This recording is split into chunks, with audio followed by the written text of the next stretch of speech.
السلام عليكم، شلون الصحة؟ عساكم بخير وعافية. اليوم رجعنا لكم بوصفة جديدة وهي الكجب العراقي أو الكجب عامة يعني. شغلته كلش يعني بسيطة، راح نسويه بالبيت أفضل ما نشتريه من الأسواق، ومدة صلاحيته يا إما منتهية يا إما طعمه يعني. هذا راح نسويه على ذوقنا مثل ما يقولون. عندنا هسه احنا المقادير، عندنا مثل ما تشوفون. هنا عندي ملح، هنا هذا ملح يعني ملعقة صغيرة، ملعقتين شكر، فلفل أحمر، بودرة ثوم مثل ما تشوفون. هاي بودرة، إذا ما عندكم بودرة ثوم عادي بصل، إذا عندكم بودرة. ملعقتين نشا، خل التفاح ناخذ من عنده ملعقتين مالت طعام، مي، وعندنا معجون، أي معجون عندك راح ناخذ من عنده 4 خواشيق، 4 ملاعق معجون، أي معجون متوفر عندك بالبيت. هسه ايش راح نسوي؟ راح ناخذ هذا المعجون، هاي ملعقة، بسم الله الرحمن الرحيم، هاي ملعقتين. راح اخذ هسه اني هنا عندي راح اخذ 3، هاي 3 ملاعق معجون، اي معجون عندك، معجون طماطة. اذا ما عندك معجون عادي تسوين عصير مالت طماطة، تعصريه وتصفيه وتسويه نفسها يعني. ونذب عليه شنو؟ نذب عليه المي، بقلاص المي.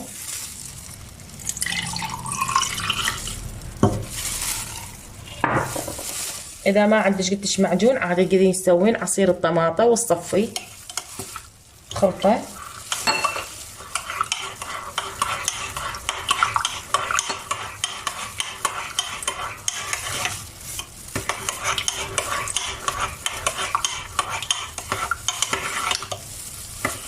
احتاجيت بعد نص قلاص مي،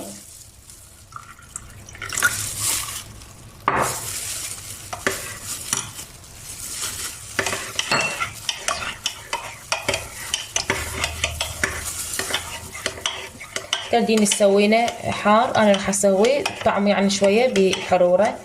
تردين تسوينه بارد ما تضيفين الى اي فلفل، لا بارد ولا لا احمر ولا كل شيء يعني، اي فلفل ما تضيفين.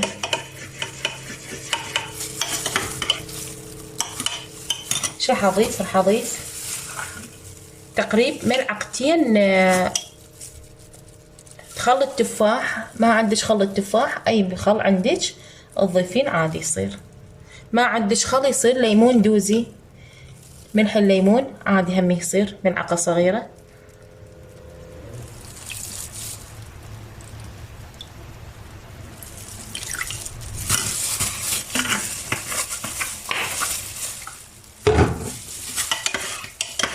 راح نبدأ نضيف المكونات اللي عندنا.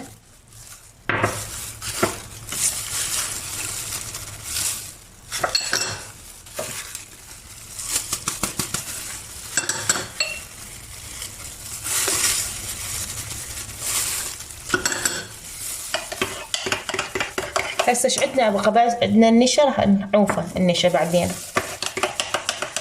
خلطه خلط زين.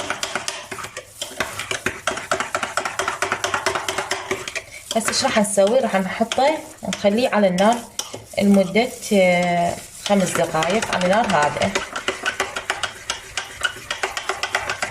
ونرجع وياكم. هسه هنا مثل ما تشوفون بديت اخوط بيه.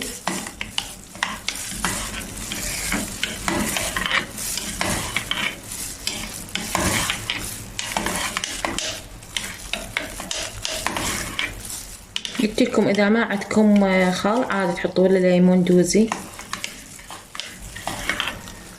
هذا هسه راح اخليه بعد دقيقتين على ما شويه بعد يضخم. هسه مثل ما تشوفون شلون بدا يفور يقلب. شو راح اسوي؟ عندي هذا النشا خلطته شويه بمي، راح اضيف شويه شويه واخلط على النار ناصية.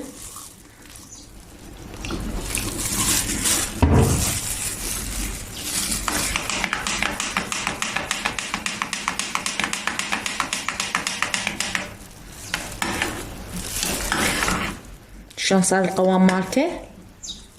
روعة.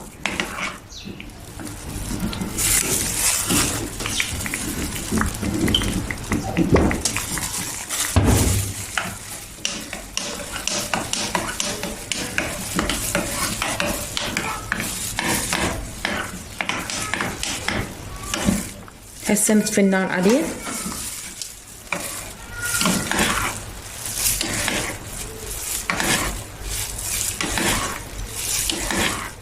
شلون صار قوامه؟ شو القوام مالته؟ هسه اخر شي هسه راح اراويكم. انا عندي علبة فارغة مالت كجب، هذا راح اديره بالعلبة مالت الكجب. شلون صار قوامه يخبل. هسه راح ابرده فد 5 دقائق حتى يثخن بعد اكثر، وراويكم النتيجة النهائية مالته. هاي بعد 5 دقائق شوف شلون صار القوام مالته بعد ما برد، واذا خليتوه بالثلاجة هم بعد اكثر راح يبرد. هسه انا راح اضيفه بعلبة مالت الكجب اللي عندي واحفظه بالثلاجة. هذا شكله النهائي، هذا من بعد ما كملناه. وهاي العلبة الفارغة راح نحطه بيها ونحفظه بالثلاجة. يا ريت اللي تستفاد من الوصفة تندعي لي وتشترك بقناتي، ولا تنسون اللايك.